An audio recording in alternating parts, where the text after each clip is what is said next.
Nirmala ji, thank you so much for giving us the first exclusive interview after the budget. You've been very kind to us every year, and thank you so much for that.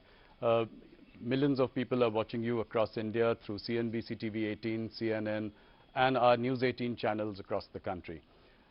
First of all, congratulations on what is your 9th consecutive budget. No other FM has done it consecutively for so many times. I think it has also been a period which has been marked by a lot of turbulence. You've seen it all. You've seen the pandemic. You have seen some shooting wars and now tariff wars. And through it all, you have steered the economy. I think if you look at the bigger picture, a job very well done indeed. You know, it is one of the fastest growing economies in the world, any consequential economy in the world. You know, you've managed to keep fiscal discipline under check. You've also kept inflation well below 2%. So the big picture really looking good. I'll ask my first question, which I always do when I start. You know, if you look at the reactions of the budget, some people have called it a status quo-ish budget. People have called it a conservative, cautious budget.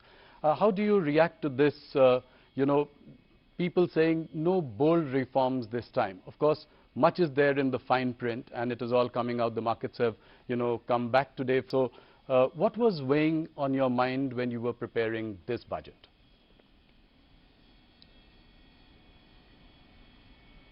Well, as was observed by you and by domain experts, not just in India, even outside, Indian economy's fundamentals are absolutely strong. It is the global uncertainties, which of course always every government has faced global uncertainties of different order, different level. But now the extent to which global uncertainties are bearing on countries and impacting decision making is of an order that we have never seen before. So certainly we had to keep that uncertainty in mind and plan for what is going to happen this year and what is going to commence in the next 5 years from this year. In that, a new finance commission cycle starts. And above all, like the Honorable Prime Minister said, this is going to be the first budget in the second quarter of 21st century, which is up to 2050. Yes. In between, closer to 2050, is 2047, when Vikasit Bharat will have to be achieved. So our direction, our goal are all set. So it was for us to, keeping in mind the global uncertainties, plan for 1, for this year, 2, for the entire finance commission cycle, and 3, leading up to Vikasit Bharat, how do we want to take them? And that is why, slightly differently from every other budget, this time a lot more was said through Part B, right, which actually is unusual because it's not just the tax proposals taking us towards 2047. It also shows how we want the administration to respond, whether it's tax administration largely, or how the fiscal policy and other things are derived from it. And that is why I think this budget, everyone is welcome to have their view, and I respect that.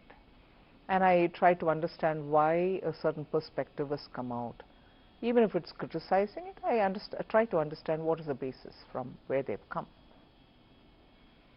But to have had Indian economy grow at the fastest rate from among major large economies, not just 1 year, not just 2 years, now for steady 4 years, it is the stability point that I want to underline. Prime Minister's political stability because he is in the 3rd term, yes, and also his understanding of how you respond to business has remained the same always. We have to be receptive, we have to enable, we have to remove we have to extend the red carpet but remove the red tape simultaneously, and ease of doing business. These are consistent policies. Tax certainty bring stability for businesses have been the core beliefs. It's almost a code for him. And that is why, remaining in his third term, he has given the message of stability through this budget. Just one last line on this particular observation is stability and also making sure businesses are able to do business in India at a time when global uncertainty is making decisions difficult for even businesses from outside to come into India. So we are clearly projecting India as a place where businesses can be done, and the large Indian consumer market will have to find its own higher levels of achievements, so opportunities for them. So that is, I think, therefore, this message. So vision, searching for vision, or saying this budget has no vision, is, I think, not understanding the perspective with which we are coming. And one last point here, budget and aside from budget, reforms continue. We have done several reforms, not through the budget, Yes.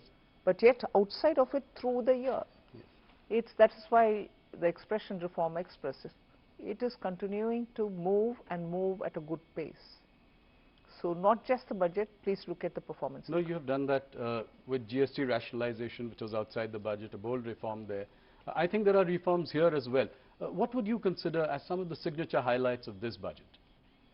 The customs overall, some of which have been, several of them have been mentioned in this budget, but there are several which couldn't be mentioned for want of time, and also the fact that there are few more which will carry on further.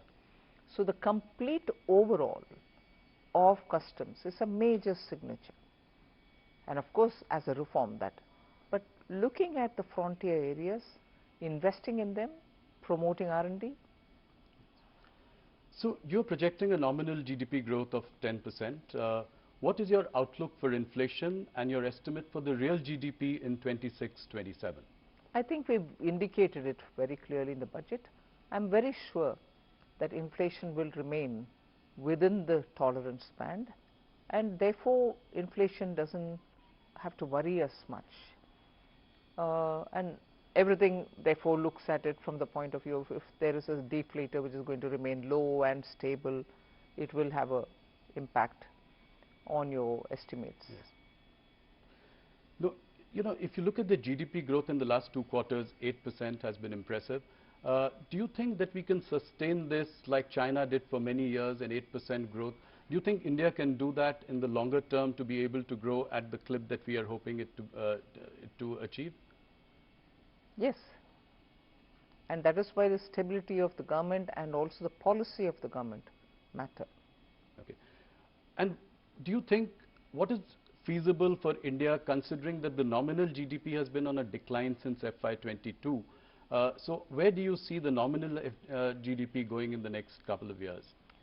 I strongly believe once the fund flows come in, because all of the factors are strong, all of the factors have really been the strength of India. So your macroeconomic is, 2 days ago we had this news report saying foreign exchange reserves have touched and crossed 700 billion. Yes. So you have every indicator doing well. So what is that one thing which can make a difference? That one factor which can make a difference, and this is common knowledge, is if there is more funds flowing into India, that itself will give us a big relief. And for that, those who went out also went out booking profits. Right. So India will have to draw a lot more funds for investments in India. We'll come to fund flows in a little while. An interesting thing that I noticed, World of Statistics says that China contributes 26% of GDP growth in the world, global GDP growth. India contributes 17%. Right? So overall put together we are 43%. US has done a mere 9.9%. Elon Musk had an observation here. He said that the balance of power is shifting. Would you agree with that? And how soon can we close the gap with China? It is the truth that China and India together contribute so much. That's a fact. For India to aspire to bridge the gap, yes, we have to work very hard. And there are sectors which will have to be given greater stimulus. Productivity gains will have to arise out of using technology. Our manpower should also get better deployed in the areas in which their skills lie. Yes, we have a lot of work to do, and we will have to do it. So, and that is where my trust and faith is. When the government is stable and when forward-looking policies are encouraged, we can still achieve it. Stability has been your big message this time.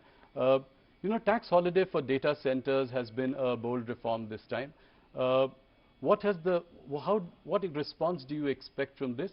And would it also apply to Indian companies like TCS? See, we are talking about global companies setting up GCCs. Yes. Global companies, if they are Indian in origin, will also have to have their profits and other things understood, global profits made in India. And most of these global companies who are setting up business in India are already also paying tax. It's not as if they are not being covered by taxation for the earnings that they get from India. So if anyone who fits into this definition, not just this, you've very clearly defined it. So referring to that definition, whoever fits in will get it. So an Indian company like TCS might fit into that. A global company. A global company like TCS would fit in. Before I go forward, I would like to take what the opposition feels about the budget. So Rahul Gandhi has always been very critical of the economy and what you've been doing. When Donald Trump talked about India as a dead economy, he chimed in immediately. In this budget, he says that the finance minister is blind to the realities facing the government. How do you react to this? He's the leader of the opposition in Lok Sabha. I want to take him seriously. And I want to take his observation seriously to see if things can be done better. But most often I think he shoots from his hip. He doesn't keep good foundational data and then make his observation. I think on the dead economy comment, I'm not referring to anybody else, but being in India, being in the parliament, being the leader of the opposition, hearing all the questions being asked during question hours, replies being given, written, standing up, ministers say, that one comment in his haste, voicing the comment made by somebody else from outside. You are a member of the parliament, you are a leader of the opposition. Are you saying you're living in a dead economy? That itself sort of pulls the carpet from under his feet. You need an opposition leader who speaks with data and with such heft that the government will have to answer you. Now, when you speak sometimes without any kind of basis, I want to respond to him, but what do I respond on? Yeah. You're speaking out of thin air. India deserves a better opposition party. I'm not commenting on individuals. The party should do a lot of homework to make its leaders speak responsibly in the House. The one thing that you did this time, which has become a subject of conversation, the markets also reacted, was increasing STT in the derivatives segment. And I've heard the comments by your secretaries who say that it was to curb rampant speculation. Could it have been done differently, by managing margins or contract sizes? And was it a prudent thing to do at a time when the global sentiment is the way it is and the markets are also on a weak footing? How do you react to this? There are many observations that you're making on which opinions can differ. Yes. There are people who within India comment saying India's markets are overpriced. I'm not even getting into that debate. Sure. The Revenue Secretary made it absolutely clear. It is not for revenue considerations that we've done this. Yes. It is not on all STTs. Yes. We are only touching on futures and options. Yes. Cash is not even touched. No. So it is the speculative tendencies, and in fact the Ministry of Finance has received several parents, elders who call us and say, are you going to sit and watch people lose money? And one of the studies showed that 90% of people who've gone into futures and options have lost money. Yes. Of course, the market regulator will also do his or her bit. The institution will do its bit. So we've only tried bringing in a deterrent where speculation is rife. We are not touching the market. Other STTs are not being touched.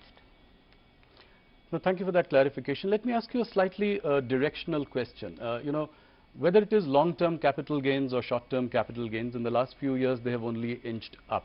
When, you know, most of the other taxes have really gone down. So how do you, you know, I'm asking you from a broader perspective, you know, as the finance minister, how do you see this pan out over the years? I don't agree with you when you say it's inched up. Yes, it has gone up or it is rationalized so that all asset classes can be treated equally. Right. And that's the logic and reasoning behind that particular rate change. Right. It wasn't done with an intent of earning out of it. But the disparity and the, you know, differential couldn't be sustained. So we had to rationalize it. And in fact, after that we even gave that option to say you choose which one you want to have. Right. I remember standing up during the government amendments time, the finance bill passing time.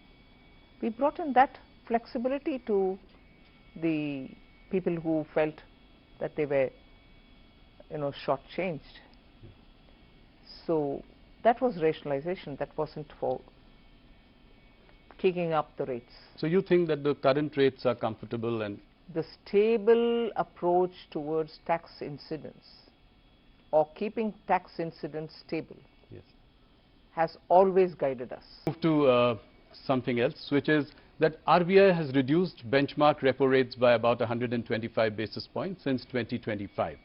But the 10-year bond yields has increased, which means high borrowing costs. How do we tackle this? How do we reduce the cost of borrowing? I think we are very conscious that yields are going up. Again, without shifting the blame or the responsibility, it is dependent on so many different factors. Yes, crowding in is one of the things on which the market gets heated up and yields can go up. But it's a fact that given the levels of developmental activities which all of us want to ramp up, both central government and state governments, going to the market is one way of raising your fund. But the yields going up also pushes back, and therefore people who want to look at better timing go back without raising the funds. So there is this concern, and that itself could be a deterrent for many states because they cannot afford it. Yes. So it's a very evolving situation. We'll have to see how it goes. Okay. Finance Minister, your party has always stood for a strong rupee. But you know, if you look at the Indian rupee in the last 1 year, it's been on a losing streak. It's almost lost 10% against the dollar, around 16% against the euro. Are you comfortable with this level of the rupee, and are you happy with the steps that the RBI is taking to maintain it? Let's understand one thing. Our party, yes, was in favor of and is in favor of always a strong rupee, no doubt. But it's also got to be predicated in the context of how the economy is. Economy suffering from high inflation, economy being fragile, and your rupee value also not in a good position, makes it really hard and difficult for everybody. But one thing I can clearly say is economy is fine and fit. Yes. Your macroeconomic fundamentals are strong. And that's not to say, look, therefore are you being indifferent to dollar, rupee dollar exchange rate? I'm not indifferent. But I'll also look at it from the realistic challenges that we have to understand where rupee is finding itself now. Reserve Bank is closely monitoring. So you are saying that you are comfortable with this situation at the moment? I'm leaving given it the there. situation? I don't think I will say I'm comfortable, not comfortable. I'll leave it there. Okay. India's holding of US Treasury bonds have declined about 25% compared to the peak of 2023. At the same time, Reserve Bank of India has increased its holdings on gold. Do you see this trend continuing? I think many central banks, not just Reserve Bank of India, are pitching to buy more gold, and India seems to be following the trend. Okay. Gold is up by about 80%, silver by 250%. How do you see this in the last 1 year, this phenomenon? The uncertainties in the world are making people to fall back on, let's say, time-proven asset, which is gold. And that's bound to be because it is beyond anyone's fair assessment to see where things will move, and therefore the demand for gold. That brings me to the next point, which was also discussed a lot this budget. Capital gains on sovereign gold bonds purchased in the secondary market. Market participants feel this is some kind of a retrospective tax. Do you agree with that? What was the logic behind No. this? The intent of that sovereign gold bond was at the time of the issuance and also making sure that you hold it the full term. Yes. So those are the two boxes to be checked. If you are doing one and not the other, you picked it up not at the time of issuance but from the secondary markets, one of the boxes not getting ticked, and therefore you're taxed. You bought it during issuance, but you're not holding it full term. Right. One box is not checked, so you're being taxed. It's only when you have taken it at issuance and you're holding it full term, Yes. you get that concession.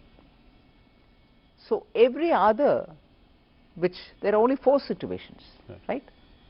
So the other 3 situations where both the boxes are not getting checked is where you understand. You set up a committee to review the banking sector. What will be the remit of this committee? What are the timelines that you are looking at? Could you give us some details? I've not worked on the TOR yet, Okay. but the broad intent was that towards Viksit Bharat, there couldn't be better time for us, especially now when the bank's health is very good. We would want from that strength to understand where we can go and how do we go, which is the path that we take to go there. So that is where we want that committee to work.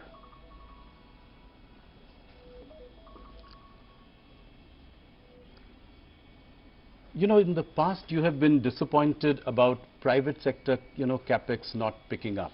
This has been, you've said it in a couple of meetings, you've said it in our interviews as well. Do you see an uptick now because of certain reforms that you have introduced? I see some green shoots. I think it is the situation is improving, and I have reasons to believe that private sector investments will only grow. When I was asking you about this bank committee, there are 2 questions that I have related to that. One is, are you looking at the consolidation of PSU banks? Some mega banks as opposed to a whole lot of PSU banks today. And the second, would you allow conglomerates, Indian private conglomerates, to get into banking? That's for the committee to tell me. Of course, I've told you that the terms of reference is not made yet. But obviously, when you're looking at banking for Viksit Bharat, banking sector for a Viksit Bharat, there are many core such issues which the committee will have to look into. We'll wait and see what they have to say. It may not be right for me to give my view and preempt what they're going to say. But about the PSU banks, directionally, are we in that direction? I mean, there are far too many of them, and a consolidation of some kind might lead to bigger entities which may be more viable. Let's wait for the committee to say. There is a need for India to have more banks, better banks, bigger banks, whatever. committee will have to have its mind set. One more interesting question I have, that you'd announced 7 new high-speed rail corridors in your budget. Again, a little more details. What are the time frame that you are looking at? How will you go about it? It's so much left to the rail ministry, but the fact that they've done the ground necessary study and the route plan and everything else, and they were absolutely clear that budgetary announcement will make them, sit up and deliver it. They are definitely going to be delivered at the earliest, because these are dependent on India's technologies, Indian coaches, yeah, and so on. So the rail ministry will get into the details of it. I've asked you this question before, but India's trade deficit with China is greater than about $116 billion in 2025. Even though the exports have also gone up, how do you tackle this issue? That is where I think we are very clear in Atmanirbhar Bharat. We need to have capacities built in India for those essential goods that we import, and make sure that we are able to make it in India for Indian market. Even as I say this, we have not restricted the imports of some of the critical machines or equipments or some raw materials which are so important for our industries. So capacities will have to grow, but in the meanwhile you still need, for those very same capacities, imported equipments. So we are doing a fine balancing act in not denying the raw material coming or the equipment coming, because there are some precision tools which you so need when you're going to set up a particular type of factory. We need those to come in here. Sorry. But at the same time, capacities in India will have to be expanded, ramped up sooner, so that our dependencies can come down. But this story is one side of the coin. Right. The other side of the coin is market access in China. I was Commerce Minister, and I know in my time also we've been asking for greater market access for Indian goods. Right, in China. That is moving very slowly. So now that the relationship with China is improving, would you consider relaxing restrictions on investments by China through Press Note 3? That would really take the relationship to the next level. Well, some discussions were happening. I'm not sure where it is reached as yet. Once we arrive at something, I'll be able to expand on it. Sure. Nirmala ji, there are many tax litigations going on in the country. You've done a lot for ease of doing business. Tax uncertainties are there. Only in IT, rupees 25 lakh crore disputed amounts are pending. You'd come out with Vivad Se Vishwas. I don't know how successful that was. How do we solve this problem as well? I think even in this budget I have given both for direct and indirect taxes, ways in which we can settle such disputes. Even in the last budget we had made very clear that in some cases where the department, the board does not have to go appealing against a verdict, we should sit back and say, no, we are not appealing. One level of the court has decided, we go in favor of the SSC. So the approach should have to be more to settle and not pursue further. Yes. And that is today's understanding in both the boards. And I'm so happy for it, because now therefore most of our measures are in that route, that we don't go appealing just because we want to earn a few hundred more rupees. Okay. Nirmala ji, disinvestment target is something that is missed almost every year in the last few years. This year also you've taken an ambitious target of 80,000 crore for the coming year. How is it going to be achieved? I've heard, your press conference where it was discussed about IDBI. But what about Shipping Corporation, BPCL, BMEL, Container Corporation, and so on?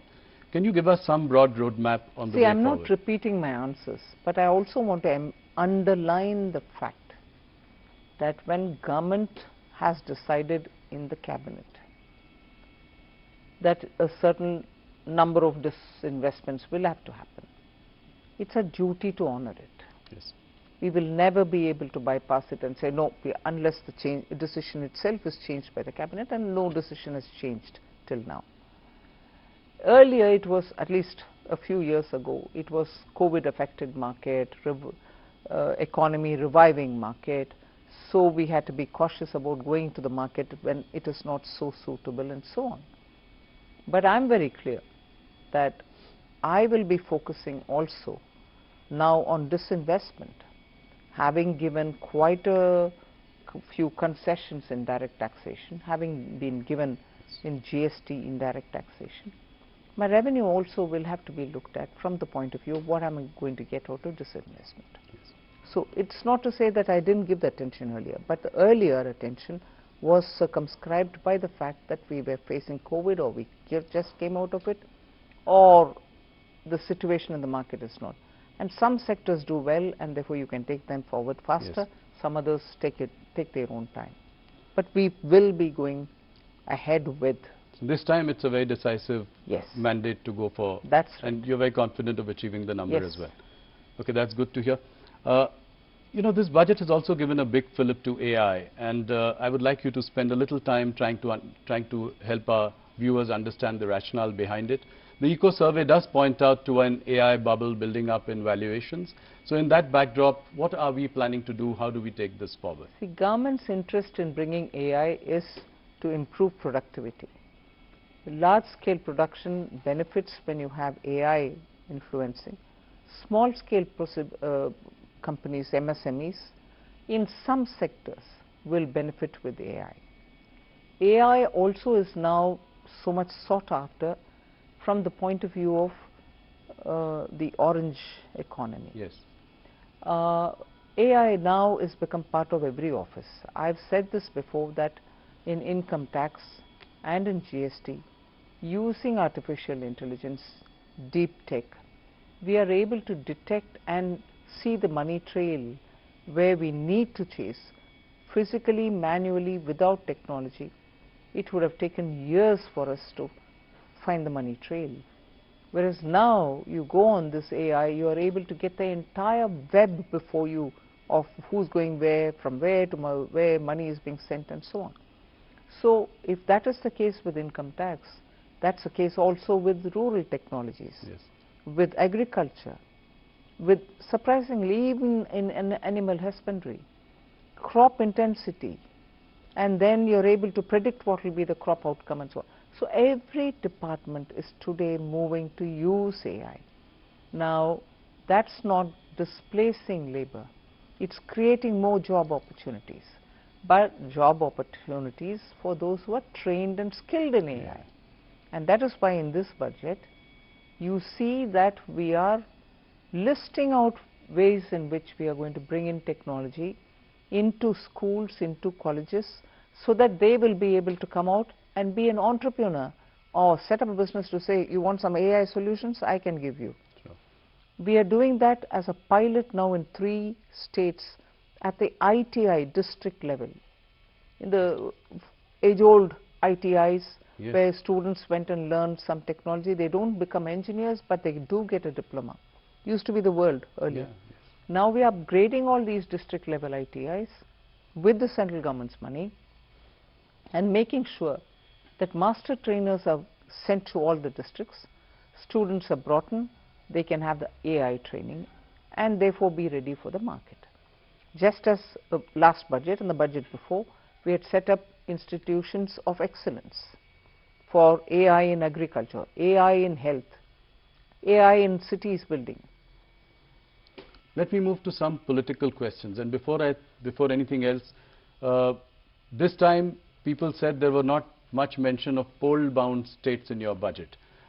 In fact, you know, the governments in Kerala and in Tamil Nadu have reacted and said there's nothing in it for us. M.K. Stalin has said that, you know, Tamil Nadu has been snubbed by you. How do you react to this? It's sad commentary, you know. It's a sad commentary. Super fast trains, or the trains that we've announced, not bullet, but the high-speed Yes. trains are going to Chennai, they're getting connected to Hyderabad, they're getting connected to Bengaluru. In fact, I was reading somewhere that once this comes in, the travel time between Chennai to Bangalore will be 1 hour and 30 minutes or something like that. Yeah. Is that not happening for Tamil Nadu? I had gone a couple of years ago when that Oki cyclone happened to Tamil Nadu, particularly to the districts which are adjacent to the coast.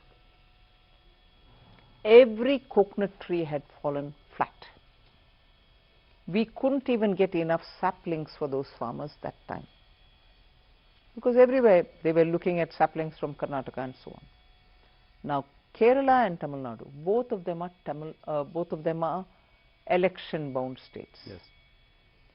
Coconut trees there, every farmer is going to get benefited because they can replace old trees which are not giving yield with fresh saplings. Coconut promotion doesn't benefit pole-bound Tamil Nadu, doesn't benefit pole-bound Kerala. The rare earth corridors, Yes. both Kerala and Tamil Nadu get it. Pole-bound states. Yes. In fact, if I can say, defense corridor is in Tamil Nadu. Now they get the second corridor, which is rare earth corridor. Are they suggesting that these are not activities which are going to benefit Tamil Nadu? I've taken the name and said, snubbing Tamil Nadu? I can't believe this. Look at the allocation for Vikasit Bharat, Gram, Ramji Act, Yes. G Ramji Act. 95,000 crore is being given for it. The replacement for Manrega. Yes, I know. Yeah. But equally, I'm not denying all the dues which are in the old scheme, the overhangs. 30,000 crore for that. Put together, it's 1,20,000. Is that against Tamil Nadu? Third question. Fourth, look at the way in which, not just coconut, we are looking at sandalwood. The moment there was a time in Tamil Nadu, school children would immediately recall the name of Veerappan, this sandalwood smuggler. Yeah, absolutely. Today the government is not talking about lawlessness or anything. It's saying, I want to promote sandalwood growing.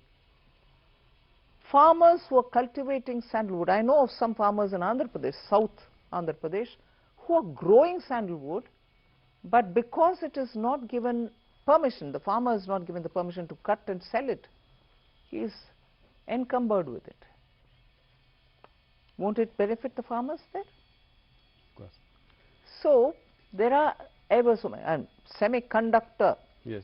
electronics 2.0, 40,000 crores. Where are these industries? They are not in Tamil Nadu. Semiconductor industry, when you stand next to the company and take a photo saying, oh, Tamil Nadu has received this investment, isn't the policy of the government of India helping you to get it? Why mislead people? Be proud that you're getting it. I think Stalin has definitely touched a raw nerve here.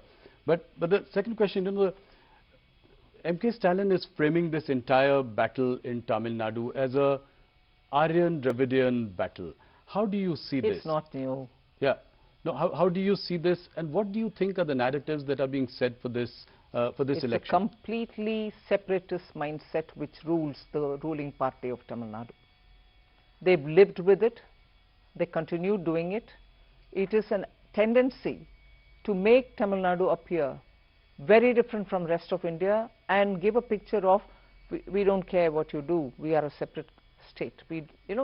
That mindset is what they want to feed continuously. Yes.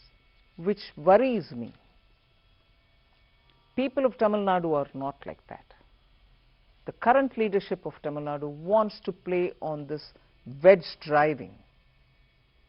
And that is why for every such comment that they get, there are people who respond, and these people would build on it. It's a sad state. I'm not sure I want to credit anybody, but Tamil Nadu has not seen it this bad as it is seeing it under current dispensation. But why has BJP not really done well in Tamil Nadu? You have a vote share of about... It will take time. And how confident are you to... A national party like Congress, yes, which lost power 60 years ago in Tamil Nadu, is playing fiddle to the current government, and it is always standing up only with the crutches of a party with whose alliance they try to win some MLAs and few MPs. They are not able to come back to power.